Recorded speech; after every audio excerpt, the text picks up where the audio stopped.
नमस्कार, मैं जितेंद्र चतुर्वेदी। मनीष सिसोदिया को सुप्रीम कोर्ट से भारी झटका लगा है। हालांकि उन्हें इस बात का अंदाजा नहीं था। उन्होंने तो ये सोचा था कि जैसे सत्येंद्र जैन वाले मसले में अभिषेक मनु सिंघवी ने राहत दिलवा दी स्वास्थ्य के आधार पर, उसी तरीके से मनीष सिसोदिया को भी उनकी पत्नी के स्वास्थ्य के आधार पर अंतरिम जमानत दिला ले जाएंगे। लेकिन मामला वहां पड़ गया उल्टा। तब यह सवाल उठता है कि आखिर में ऐसा क्या हो गया जिसके कारण जिस अंतरिम जमानत की आप ये कहें उम्मीद में मनीष सिसोदिया बैठे हुए थे, वो उम्मीद एक झटके में धराशायी हो गई। तो दरअसल उसी पर हम लोग बात करेंगे कि क्या आर्गुमेंट रहा, क्या चीजें सीबीआई ने सुप्रीम कोर्ट के सामने रखी जिसके कारण जो अंतरिम जमानत है वो जमानत मनीष सिसोदिया को नहीं मिल पाई।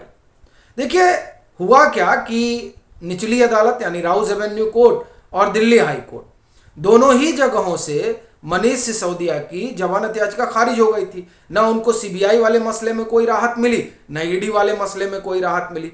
तब वो पहुंचते हैं सुप्रीम अदालत और वहां वो जो उनकी याचिका खारिज की गई उसी को वहां चुनौती दी जाती है कि ताकि उनको नियमित जमानत मिल जाए। लेकिन फिर ये होता है कि नियमित जमानत में जो है वो एक समय लगेगा, क्योंकि फिर मेरिट पे चीजें देखी जाएंगी। तो उसका एक तरीका ये भी है कि कम से कम अंतरिम जमानत मिल जाए। और ये जो दिल्ली के शराब घोटाले का मामला है जिसमें मनीष सिसोदिया आप कहें कि एक्यूज नंबर 1 है और आरोप है इनके ऊपर कि ये जो दिल्ली का शराब घोटाला है, इस शराब घोटाले के शिल्पकार ये है। तो ऐसी परिस्थिति में इनका जो नियमित जमानत वाला मसला है वो अधर में अटक सकता है। हो सकता है मेरिट के आधार पर इनको चीजें उस तरीके से जमानत ना मिल पाए। और वैसे भी इस मसले में आप अगर देखें तो पाएंगे कि जो आरोपी हैं और जेल में बंद हैं उनको दरअसल स्वास्थ्य के आधार पर ही जमानत अंतरिम जमानत मिल पा रही है, नियमित तो मिल भी नहीं रही है जिस तरीके का ये मसला है। तो ऐसी स्थिति में मनीष सिसोदिया ने अंतरिम जमानत के लिए कोशिश की कि जो उनकी पत्नी का स्वास्थ्य है उसके आधार पर उनको जो है कुछ राहत मिल सकती है। तो अब यह हुआ कि सीबीआई और ईडी का अपना पक्ष क्या है, वो इसे किस तरीके से देखते हैं। जो सीबीआई ने अपना हलफनामा दाखिल किया, उस हलफनामे में उन्होंने स्पष्ट तौर पर कहा कि पहली चीज तो चूंकि यही शिल्पकार है इसलिए मुमकिन तो यह है ही नहीं है कि इनको जमानत वगैरह दी जाए। दूसरा, इन्फ्लुएंशियल है। तीसरा ये कि ये जो पॉलिसी है ये दरअसल बनाई ही इसलिए गई ताकि कुछ खास लोगों को फायदा पहुंचाया जाए। लेकिन जो सबसे बड़ी चीज रही वो ये कि ये जो बात बता रहे हैं कि इनकी पत्नी का स्वास्थ्य खराब है और इस वजह से इनको अंतरिम जमानत चाहिए, तो ये कोई नई बात नहीं कर रहे हैं। दिल्ली हाई कोर्ट में भी इन्होंने यही किया था। लेकिन जब सारी बात निकल कर सामने आई तो इन्होंने अपनी अंतरिम जमानत याचिका जो है वो वापस ले ली थी। आपको ख्याल होगा कि उन्होंने कहा था कि हमारी पत्नी अस्पताल में है। खबर आई कि वो अस्पताल से बाहर हो गई हैं, यानी वो अब घर लौट गई हैं। ये बात तब एजेंसी ने हाई कोर्ट को बताई और ये चूंकि मनीष सिसोदिया समझ रहे थे कि मामला गड़बड़ हो जाएगा, तो इसलिए उन्होंने अपनी अंतरिम जमानत याचिका को दिल्ली हाई कोर्ट में वापस ले लिया था। इस बात को सीबीआई ने रखा सुप्रीम कोर्ट के सामने।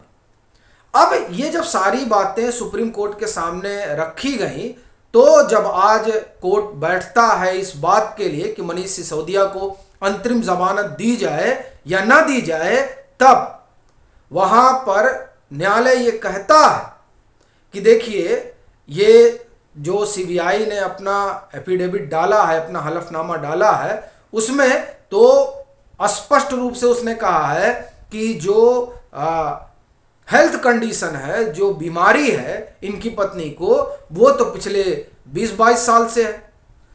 ये जो है ये आप समझिए कि बड़ी बात उसमें सीबीआई ने रखी। और फिर कोर्ट ने कहा कि इस वजह से जो है अब ये जो अंतरिम बेल वाला मसला है इसे अब रेगुलर बेल के साथ ही सुना जाएगा। तो 4 सितंबर को डेट दी गई और उसमें एक बात यह भी रखी गई सीबीआई के सामने कि आप मनी ट्रेल वाला पूरा हमको दिखाइए कि क्या क्या चल रहा है। सारी चीजें कोर्ट के सामने रखी जानी चाहिए। आपको एक चीज मैं याद दिलाता हूं कि दिल्ली हाई कोर्ट में भी ये बात उठी थी और तब वहां सीबीआई ने बहुत चीजें रखी थी और जिस तरीके का मटेरियल सीबीआई ने दिल्ली हाई कोर्ट के सामने रखा था उसके बाद तो आप ये समझिए कि एक झटके में ही याचिका खारिज हो गई थी। अब यहां मुझे लग रहा है कि एक चीज और आ गई कि मनी ट्रेल वाला मसला, चूंकि सीबीआई हो या ईडी हो, ये इस बात को रख रहे हैं कि दरअसल इनका बाहर निकलना इस जांच पड़ताल के लिए ठीक नहीं है, क्योंकि जो जांच पड़ताल चल रही है वो बहुत क्रूशियल स्टेज में चल रही है और उसमें मनी ट्रेल जो है वो सबसे महत्वपूर्ण चीज है कि पैसा रूट कैसे हुआ है। और इसी संदर्भ में जो ये अरविंद कुमार सिंह वाली जो गिरफ्तारी हुई वो दरअसल इसी से जुड़ी हुई है। और फिर दिनेश अरोड़ा को जो ईडी ने कस्टडी में लिया वह भी दरअसल मामला मनी ट्रेल से ही जुड़ा हुआ है। और अभी ईडी ने जो आपने सुना होगा कोई 52-53 करोड़ रुपए का एसेट जो है वो सीज किया है, जिसमें कोई 7-7.5 करोड़ रुपए का मनीष सिसोदिया का भी है। तो ये जो मनी ट्रेल वाला मसला है ये अब बाहर लाना और बताना सुप्रीम कोर्ट के सामने ये बड़ा जरूरी है। ये बात साफ तौर पर सुप्रीम कोर्ट ने रेखांकित की है कि जब हम बैठेंगे, अगली सुनवाई इसकी होगी 4 सितंबर को, तब जो है हमें ये चीज आपको बताना होगा। अब जो सीबीआई ने कहा मैं उसको पहले आपको बताता हूं। Senior advocate doctor Abhishek Manu Singhvi raise the appeal for the interim bail on humanitarian ground to enable Sisodia to visit his wife. Justice Khanna pointed out that the CBI has stated in the counter affidavit that the wife had been suffering from the illness for the past 20 years. 20 साल से इस तरह इस बीमारी से ये जूझ रही हैं। फिर सिंघवी ने कहा कि नहीं, उनकी तबीयत ठीक नहीं है और ये देयर इज नो कोई परिवार में भी नहीं है देखभाल करने के लिए, लड़का है वो विदेश में रहता है।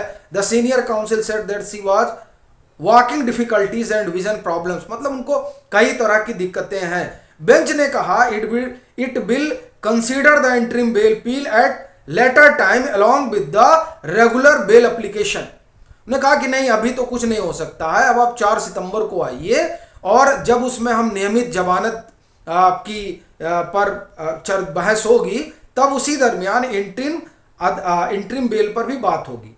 और इसमें जो सीबीआई से कहा गया वो आप सुनिए, बड़ा महत्वपूर्ण है। The bench also asked the CBI to clearly specify how the money trail is established. When you argue regular bail, I want clear cut picture on how money trail was established. यानी supreme court में CBI को अब वो पूरी picture दिखानी होगी, वो पूरी तस्वीर साफ करनी होगी, वह है मनी ट्रेल वाली। अब 4 सितंबर को यह तय होगा कि क्या होने जा रहा है, लेकिन अब सवाल यह उठता है कि संजय सिंह क्या कहेंगे, आतिशी मारलेना क्या कहेंगे, क्योंकि अब अंतरिम जमानत भी नहीं मिली एक तरीके से, वो भी अब यह हुआ कि अब 4 को ही सुना जाएगा। तो ऐसी परिस्थिति में अब वो लोग जो ये कह रहे थे कि नहीं ईडी और सीबीआई का दुरुपयोग हो रहा है और ये जो दिल्ली के शराब घोटाले का मामला है कोई मामला ही नहीं है, नाहक फंसाया जा रहा है। और अब आप देखिए कि अंतरिम राहत तक नहीं मिल पा रही है जो प्राइम एक्यूज्ड है। तो ऐसी परिस्थिति में अब अरविंद केजरीवाल क्या कहेंगे, ये भी बड़ा सवाल है। बाकी आपकी अपनी क्या राय है जरूर साझा करें और मतांतर से नहीं जुड़े हैं तो जुड़ें, वीडियो को लाइक करें और खूब शेयर करें।